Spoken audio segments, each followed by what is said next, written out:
So there's no such thing as an easy road trip in the Pac-12. Given the fact you played two ranked teams, what are the positives you're going to take away from your road trip to the Bay Area? Well, I think two games, very different games. I thought we competed really well in the Cal game. We um, just kind of ran out of steam, I think, in that one. It was unbelievably humid, and I probably didn't play my bench as much as I needed to, and got to continue to trust that. I do like how they're competing in practice, and um, but just came across a player that is just kind of a beast and just wouldn't be denied. I mean, just at some point, we had shots that didn't go, and their shots, they didn't go either, but she went and got a second rebound and a third rebound, and just didn't match some second half, really fourth quarter uh, intensity that they brought. So I was really pleased with how we competed in the Cal game. I thought, and I think we can match up with them pretty well. And I think we have a chance. Obviously, maybe we get another chance at them on our home court. So a lot of positives in that game. The Stanford game, I thought we were just unbelievably scared at the beginning of that game, and did not compete well.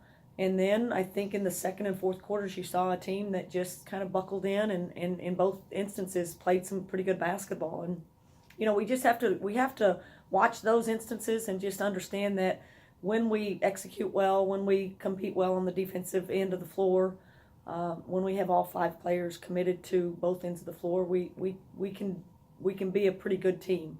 We're just still very, very inconsistent. So inconsistency is kind of our middle name right now. So that's the thing that we're trying to improve on, and that's the difference between us and maybe the top echelon of this league right now. This is a smaller roster in terms of personnel. Is that something you're concerned about moving forward, playing your starters too many minutes over the course of the Pac-12 season?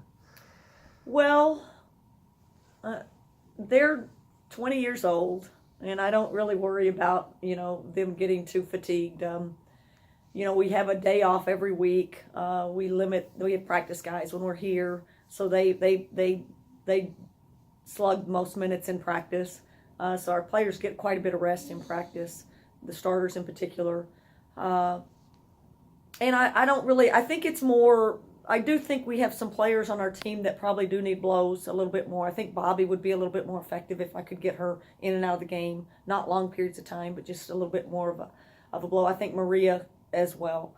My strength coaches who monitor the heart rate, I think they're trying to get in my ear a little bit to find minutes, find seconds, instances in the game to get some people some time. And I really do think some of our bench players are getting to that level where we really do trust them, and I've got to do that in a game, even if it's a tight game, even if it's a great opponent. We've got to give them some time and see what they can do as well. And I think that would help our starters as well. Bobby's a tremendous offensive player, but over this weekend in those two games, what else did you see from her in the other areas of her game?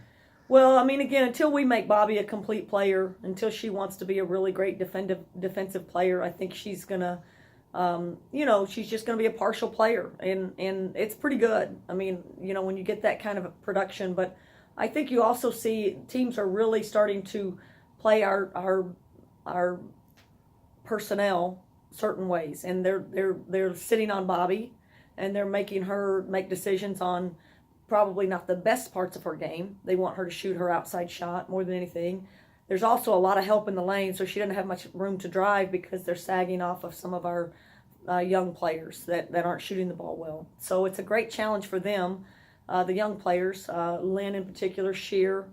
They're really sagging off of. Those players have to be willing to step in and make some baskets, which would help everybody else on the court. Even Maria, her man sags off of her when she's on the perimeter. So it's really hard for Bobby. What she's best at is driving to the basket, and there's not a lot of driving lanes right now. So we've got to continue to get the ball to her in good spots on the floor, and she's got to be willing to keep the ball moving. That's the thing that she needs to work on, and not just demand getting her own shot, because really the way they're playing it, we need to trust that if the ball moves, we're going to get good shots. So we got to get Bobby just to continue to trust the system and trust her teammates, that if she helps them on the offensive end and continues to become a better defensive player, her game's only going to get better. And then looking at this weekend, first with Oregon State, for the past 3, 4, 5 years, the Beavers have been an Elite Eight, Final Four caliber team, and yet Washington State always seems to match up well with them. From your perspective, why has this been, a good matchup or a better matchup for this team? Well, I think probably the biggest thing that they do, they're a little bit less physical. They're not quite as punishing physically. They play a little bit more finesse game.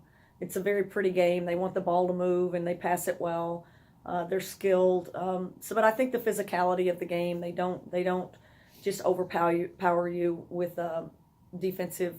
They're great defensively, but they're just not a physical team as much as some of the other ones in our league. So I would say for us, that's the same as us. We're very much a little bit more finesse oriented, and we don't like the physical play. And so I think that's a team that we do match up decently well with, although they have great players on the court that can really spread the floor and create advantages. One of the things that's been said in Pac-12 circles as well, if Scott Rueck can turn Oregon State into a premier team in the Pac-12, then it can be done at Washington State. Is there a danger, though, in just lobbying such a loose comparison around like that? Because every program is unique in and of themselves.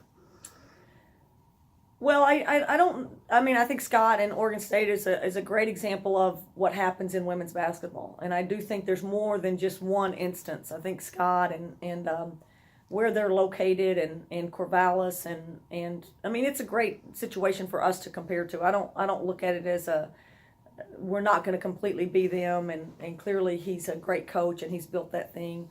But I think there are other examples of just getting the right people in place at the right time, and that means having a great administration, having a great athletic director, and getting a coaching staff that's really, really good. And we have a great community that I think we can really sell, and I think it's attractive to so many recruits.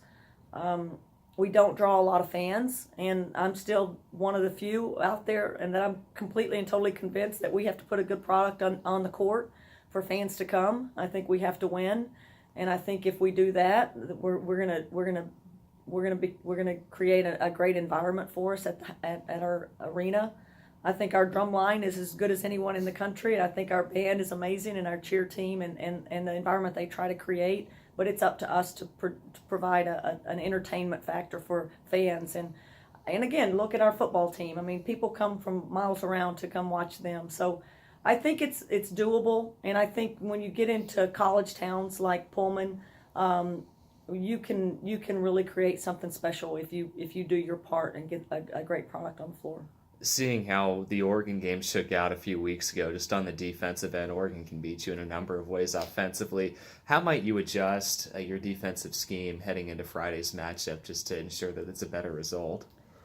Well, it doesn't really matter what you do. If you don't play hard, you're not going to compete well with them. I mean, we can scheme it all we want. I obviously, we're going to tweak some things of how we guarded some on-ball defense.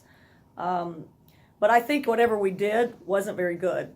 And we didn't play very hard, and we got crushed on the offensive rebounding too, which is just some effort plays. So, you will get embarrassed, and I think at times we were very embarrassed against Oregon because we did not compete well. So, no matter what we do defensively, we just need to really compete and play hard and take on the challenge of the great player in front of them. And certainly we're going to try some different things, and just like we need to do on the offensive end, we need to create some better advantages for ourselves. So we're glad to be at home, and I think you'll see us play with a more complete game and a tougher competitive disposition than I think we showed in the last time.